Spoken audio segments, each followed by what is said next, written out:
ಗ್ಯಾರಂಟಿಗಳನ್ನು ಕೊಡ್ತೀವಿ ಅಂತಂದಾಗ ಇದೇ ಬಿಜೆಪಿಯವರು ಹೇಳಿದ್ರು ಕೊಡಕ್ಕಾಗಲ್ಲ, ಕೊಟ್ರೆ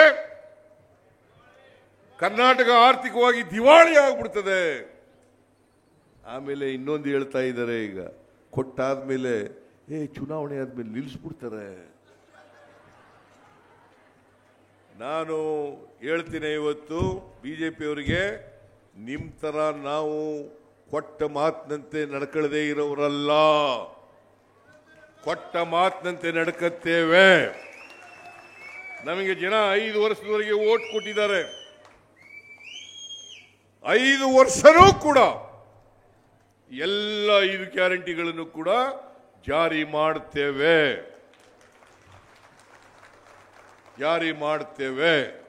ಆ ಬಿಜೆಪಿಯವರಿಗೆ ಸುಳ್ಳು ಬಿಟ್ಟರೆ ಏನು ಹೇಳಕ್ ಬರಲ್ಲ ಅವರಿಗೆ.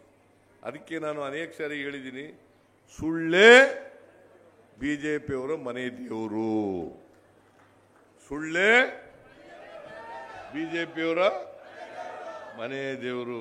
ಈ ಸುಳ್ಳು ಹೇಳೋರು ಕೊಡ್ತೀರಾ, ಕೆಲಸ ಮಾಡೋರು ಕೊಡ್ತೀರಾ? ಸುಳ್ಳು ಹೇಳೋರು ಕೊಡ್ತೀರಾ, ಕೆಲಸ ಮಾಡೋರು ಕೊಡ್ತೀರಾ? ನಾನು ಮುಂದಿನ ಈ ವರ್ಷ 36,000 ಕೋಟಿ 5 ಗ್ಯಾರಂಟಿಗಳಿಗೆ ಖರ್ಚಾಯಿತು. ಮುಂದಿನ ವರ್ಷ ಬಜೆಟ್ನಲ್ಲಿ ಹೇಳಿದ್ದೀನಿ 52,009 ಕೋಟಿ ರೂಪಾಯಿಗಳನ್ನು ಬಜೆಟ್ನಲ್ಲಿ ತೆಗೆದಿಟ್ಟಿದ್ದೇನೆ. ಈಗ ಹೇಳಿ, ನಮಗ್ ಕೊಡ್ತೀರಾ? ನಮ್ಗೆ ಆಶೀರ್ವಾದ ಮಾಡ್ತೀರಾ? ಸುಳ್ಳು ಹೇಳಿದವರು ಮಾಡ್ತೀರಾ? ಏನು ಮಾಡದೇ ಇದ್ದವರು ಮಾಡ್ತೀರಾ?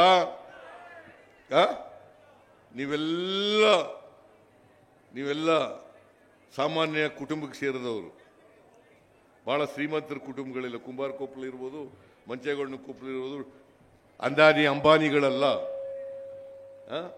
ಮಧ್ಯಮ ವರ್ಗದ ಜನ ಇರ್ಬೋದು, ಮಧ್ಯಮ ವರ್ಗದ ಜನ ಇರ್ಬೋದು. ನೀವೆಲ್ಲರೂ ಕೂಡ ನಮ್ಮ ಕೈ ಹಿಡಿಬೇಕು ಈ ಸಾರಿ.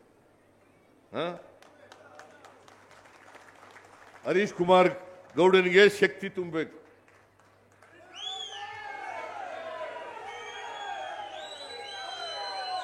ಲಕ್ಷ್ಮಣ್ ಅವರನ್ನ ಲೋಕಸಭೆಗೆ ಕಳಿಸ್ಕೊಡ್ಬೇಕು. ಕಳಿಸ್ಕೊಡ್ತೀರಾ? ಹೇಳಿ, ಕೈ ಎತ್ತಿ ನೋಡೋಣ.